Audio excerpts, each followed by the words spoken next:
The alarm on my console screams before I even open my eyes. Red light floods the cabin. My name is Laura Bennett, and I am the last human diplomat still awake on this ship. Because somewhere out in the dark, a fleet that should not exist has just dropped out of transit 3 minutes from our position. I grab the edge of my seat as the ship tilts. Outside my window, stars smear into lines of light. My comm crackles. It is Daniel Osei, our fleet coordinator, and his voice is tight. Laura, wake up the council. Now. They found us. I do not ask who found us. I already know. 2 years ago, the Kelvax Dominion wiped out our colony at Meridian's Rest. 91,000 people gone in a single afternoon. We asked the Galactic Concordat for justice. They looked at us, a young species with no seat of real power, and they said our case did not qualify for a hearing. They told us to be patient. They told us to wait our turn. We stopped waiting. I run down the corridor, bare feet slapping against cold metal, pulling my uniform jacket over my shoulders as I go. The ship rocks again, harder this time, and I catch myself against the wall. Through a narrow viewport, I see them. Kelvax cruisers, dozens of them, their hulls glowing faintly gold under starlight, moving into formation around us like wolves circling a smaller animal. They believe we are alone out here. They do not know what is behind us. I reach the council chamber, and the door hisses open. Ambassador Grace Whitfield is already there, hair still messy from sleep, eyes sharp and awake. She does not look afraid. She looks like someone counting seconds. Report, she says. Kelvax fleet, 31 ships confirmed, closing from 3 directions, Daniel says through the speaker. They are hailing us. Answer them, Grace says. Stall. The main screen flickers on. A Kelvax commander appears, tall, pale gray skin, eyes like polished stone. His voice comes through the translator flat and cold. Human vessel, you are trespassing in claimed territory. Surrender your engines and prepare to be boarded. Grace steps forward, calm as still water. This is neutral space under Concordat Treaty. You have no authority here. The commander tilts his head, almost amused.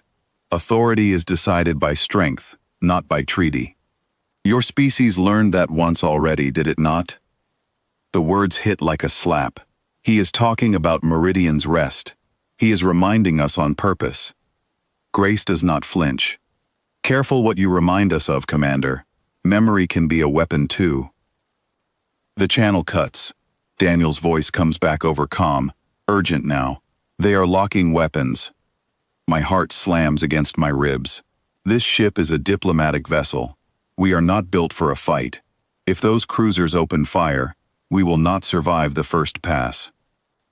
Where is the rest of our fleet? Grace asks, and for the first time I hear the smallest crack of worry in her voice. Still in transit shadow, Daniel says, 90 seconds out. 90 seconds. It might as well be 90 years. I grip the edge of the table as the ship shudders under a warning shot, close enough to rattle every panel around us. Sparks burst from a console near the door. Someone shouts. My ears ring. Hold position, Grace orders, though I do not know how she keeps her voice so even. Do not return fire. Do not give them a reason. 60 seconds. The Kelvax commander appears on screen again, and this time his patience is gone. This is your final warning. Power down or be destroyed. I watch the tactical display. 31 ships. Us, alone, unarmed, waiting. 40 seconds. Daniel's voice cracks through the speaker, and this time there is something else in it. Something close to relief. Transit signatures detected. Multiple. Many multiple. The screen behind the Kelvax commander flickers. He turns to look at something off camera, and for the first time, his stone eyes widen. Space around us tears open in flashes of white light, one after another, faster than I can count, and ships begin sliding into position all around our small vessel. Not 31, hundreds. Sleek, dark, humming with quiet power, arranged in perfect formation, like they had rehearsed this moment 1,000 times. Because they had. Grace steps toward the screen, and for the first time since the alarm went off, she allows herself the smallest smile. Commander, allow me to introduce the Sol Defense Fleet. The Kelvax commander says nothing. His crew behind him begins shouting in their own language, and the calm confidence from a moment ago has completely drained from his face. Daniel's voice returns, steady now, almost proud. Admiral Osei is hailing all Kelvax vessels. A new face appears on screen, sharing the frame with the stunned commander. Admiral Adeze Osei, dressed in dark fleet uniform, eyes calm as deep water. You came here believing you would find one unarmed ship and take what you wanted, she says. Instead, you have found the answer to a question you should never have asked. Power your weapons down, or we will remove your ability to threaten anyone again. The silence on the channel stretches long enough that I can hear my own heartbeat. Then, one by one, the tactical display shows Kelvax weapon locks disengaging. Their cruisers begin to power down, drifting instead of advancing. The commander's voice returns, quieter now, almost bitter. This changes nothing. The Concordat will hear of this. Good, Admiral Osei says. Let them hear. Let them understand that Earth does not ask for permission anymore, and it does not accept silence as an answer. The channel closes. For a moment, nobody in the chamber speaks. Then Grace lets out a breath she must have been holding the entire time, and the tension in the room breaks like a held rope finally set free. Get me a line to the Concordat assembly, she says. It is time they heard this directly from us.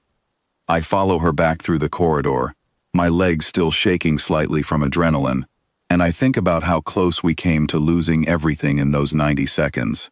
I think about Meridian's rest, about the names I once read aloud for 6 days straight, while alien delegates checked their clocks and waited for me to finish.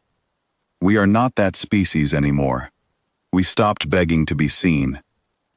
Hours later, our small diplomatic ship sits surrounded by a wall of Sol defense cruisers, safe inside a shield no Kelvax weapon could hope to break. Grace stands at the head of the council chamber, addressing a live channel now open to every Concordat delegate willing to listen. 2 years ago, my people asked for justice, and were told we did not qualify, she says. Today, 31 Kelvax warships attempted to seize a human vessel in neutral space, believing us weak and alone. They were wrong on both counts. A murmur rises across the translated channel, dozens of alien voices overlapping. We are not here to start a war, Grace continues. We are here to end the idea that humanity can be ignored, threatened, or dismissed without consequence. We built this fleet in silence, while your assembly debated whether our grief was worth acknowledging. We will not apologize for that. We will also not do it again in silence. From this day forward, every action against human interests will be met with an equal and public response.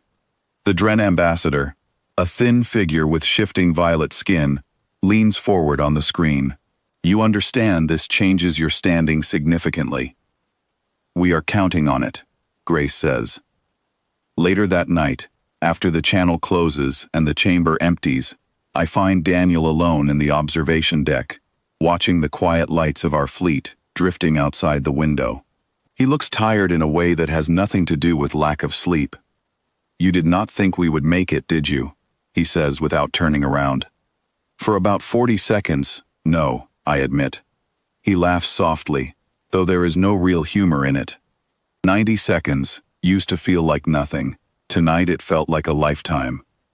I stand beside him, looking out at the fleet, at the calm order of ships that had once been nothing but blueprints and quiet promises made after our worst tragedy. Do you think it is over? I ask. The way they see us? Daniel is quiet for a moment. I think it is just beginning, he says. But at least now, when they look at us, they will not see something they can ignore. I think about the commander's stunned face when hundreds of ships appeared where he expected none. I think about the names I once read into a silent record, names nobody outside our own people seemed to care about at the time. They care now. Not because we begged, not because we pleaded for sympathy across 1,000 light years, but because we showed up, exactly once, with enough strength that ignoring us was no longer an option. The stars outside the window shift gently as our fleet adjusts formation, patient and steady, and for the first time since Meridian's rest, I feel something I have not felt in a long time. I feel like the silence is finally over, and this time, the galaxy is the one that has to listen.